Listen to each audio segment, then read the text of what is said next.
I've decided I'm going to read my favorite children's bedtime story for anyone who might be interested, since we're all cooped up at home and don't all have people who can read stories to us. The Dr. Seuss Sleep Book. This book is to be read in bed.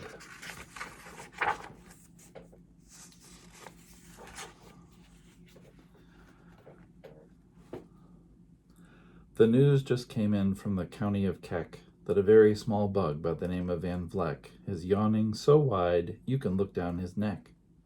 This may not seem very important, I know, but it is, so I'm bothering telling you so. A yawn is quite catching, you see, like a cough. It takes just one yawn to start other yawns off. Now the news has come in that some friends of Van Vleck's are yawning so wide you can look down their necks. At this moment, right now, under 7 more noses, great yawns are in blossom. They're blossoming like roses.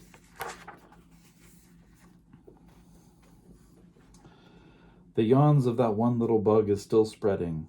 According to latest reports, it's heading across the wide fields through the sleepy night air, across the whole country toward every which where. And people are gradually starting to say, "I feel rather drowsy. I've had quite a day." Creatures are starting to think about rest. 2 bifferbaum birds are now building their nest. They do it each night, and quite often I wonder how they do this big job without making a blunder. But that is their problem, not yours and not mine. The point is they're going to bed, and that's just fine. Sleep thoughts are spreading throughout the whole land. The time for night brushing of teeth is at hand. Up at Herkheimer Falls, where the great river rushes and crashes down crags in great gargling gushes, the Herkheimer sisters are using their brushes. Those falls are just grand for toothbrushing beneath if you happen to be up that way with your teeth.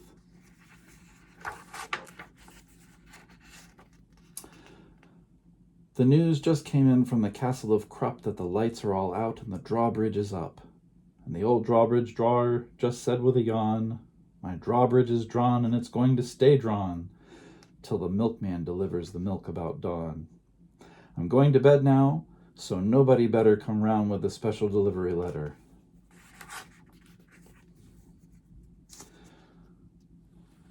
The number of sleepers is steadily growing. Bed is where more and more people are going. In Culpeper Springs in the Stiltwalkers' Hall, the Stiltwalkers' stilts are all stacked on the wall. The Stiltwalker walkers have called it a day. They're all tuckered out and they're snoozing away. This is very big news. It's important to know, and that's why I'm bothering telling you so. Way out in the west, in the town of Merced, the Hinklehorn Honking Club just went to bed. Every horn has been quietly hung on a hook for the night in its own private Hinklehorn nook. All this long happy day they've been honking about, and the Hinklehorn honkers have honked themselves out. But they'll wake up quite fresh in the morning, and then they'll start right in Hinklehorn honking again.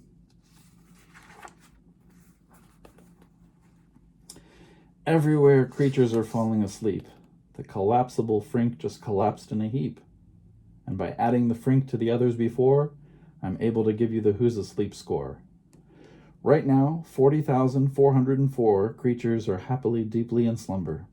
I think you'll agree, that's a whopping fine number. Counting up sleepers, just how do we do it? Really quite simple, there's nothing much to it. We find how many, we learn the amount by an audio-teleo-talio count.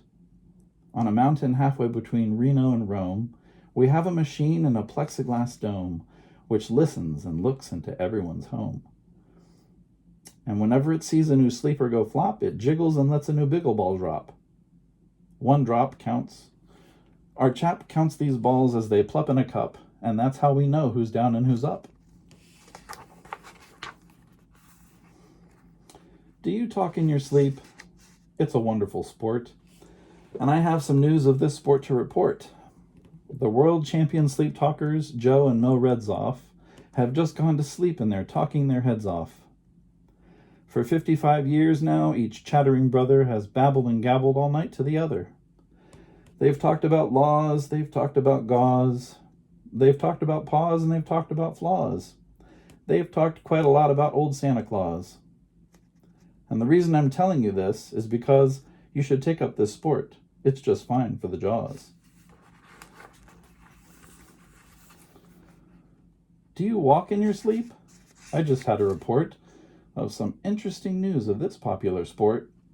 Near Finnegan Fen, there's a sleepwalking group which not only walks, but walks a la hoop. Every night, they go miles. Why they walk to such length, they have to keep eating to keep up their strength. So every so often, one puts down his hoop, stops hooping, and does some quick snooping for soup. That's why they're known as the Hoop Soup Snoop Group.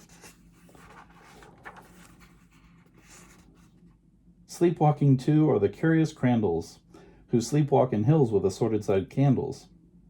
The Crandalls walk nightly in slumbering peace, in spite of slight burns from the hot dripping grease. The Crandalls wear candles because they walk far, and if they wake up, want to see where they are.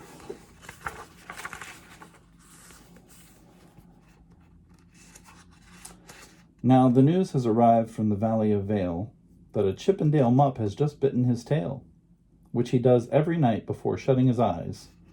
Such nipping sounds silly, but really it's wise. He has no alarm clock, so this is the way he makes sure he'll wake up at the right time of day. His tail is so long, he won't feel any pain till the nip makes the trip and gets up to his brain. In exactly 8 hours, the Chippendale mupp will at last feel the pain and yell ouch and wake up. A Mr. and Mrs. J. Carmichael Crocs have just gone to bed in the town of Fort Knox. And they, by the way, have the finest of clocks. I'm not at all sure that I quite understand just how the thing works with that one extra hand. But I do know this clock does one very slick trick. It doesn't tick-tock, how it goes is tock-tick. So with ticks in its talker and tocks in its ticker, it saves lots of time and the sleepers sleep quicker. What a fine night for sleeping. From all that I hear, it's the best night for sleeping in many a year. They're even asleep in the Zwieback Motel, and people don't usually sleep there too well. The beds are like rocks, and as everyone knows, the sheets are too short, they won't cover your toes. So if people are actually sleeping in there, it's a great night for sleeping. It must be the air. It's a great night for snores. I just had a report of some boys who are tops in this musical sport. The snortiest snorers in all our fair land are Snorter McPhail and his Snore-a-Snort band. This band can snort Dixie and Old Swanee River so loud it'll make 40 elephants shiver. The loudest of all the boys is McPhail. He snores with his head in a 3-gallon pail. So they snore in a cave 20 miles out of town. If they snored closer in, they would snore the town down.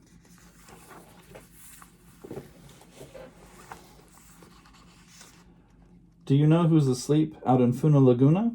2 very nice Funa Laguna Bambuna. We've added them into our Who's Asleep count, which has grown to a really amazing amount. Exactly 8,808 creatures are sleeping. Now, isn't that great? A Jed is in bed, and the bed of a Jed is the softest of beds in the world, it is said.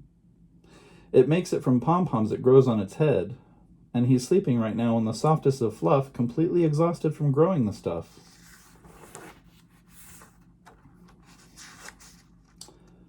The news has come in from the district of Doft that 2 oft are sleeping, and they're sleeping aloft.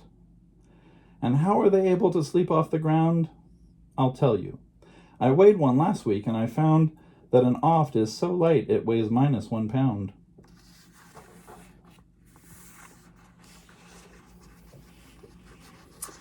A moose is asleep. He's dreaming of moose drinks. A goose is asleep. He's dreaming of goose drinks. That's well and good when a moose dreams of moose juice, and nothing goes wrong when a goose dreams of goose juice. But it isn't too good when a moose and a goose start dreaming they're drinking the other one's juice. Moose juice, not goose juice, is juice for a moose. And goose juice, not moose juice, is juice for a goose. So when goose gets a mouthful of juices of mooses, and moose gets a mouthful of juices of gooses, they always fall out of their bed screaming screams. So I'm warning you, never drink in your dreams.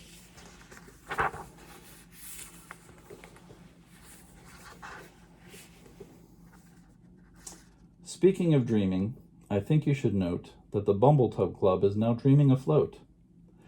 Every night they go dreaming down Bumbletub Creek, except for one night every third or fourth week, when they stop for repairs because their bumbletubs leak.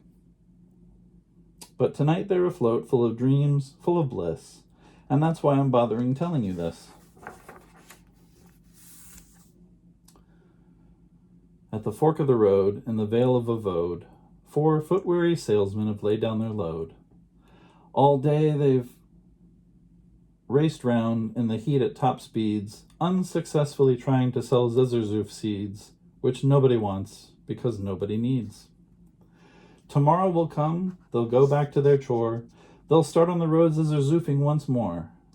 But tonight, they've forgotten their feet are so sore. And that's what the wonderful nighttime is for. Everywhere creatures have shut down their voices.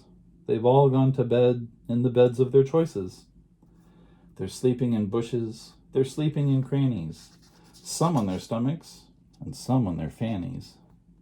They're peacefully sleeping in comfortable holes, some even on soft tufted barbershop poles. The number of sleepers is now past the millions. The number of sleepers is now in the billions. They're sleeping on steps and on strings and on floors, in mailboxes, ships, and the keyholes of doors. Every worm on a fishhook is safe for the night. Every fish in the sea is too sleepy to bite. Every whale in the ocean has turned off his spout. Every light between here and Farfoodle is out. And now, adding things up, we are way beyond billions. Our Who's Asleep score is now up in the zillions. 99 zillion, 9 trillion and 2 creatures are sleeping. So, how about you? When you put out your light, the number will be 99 zillion, 9 trillion and 3.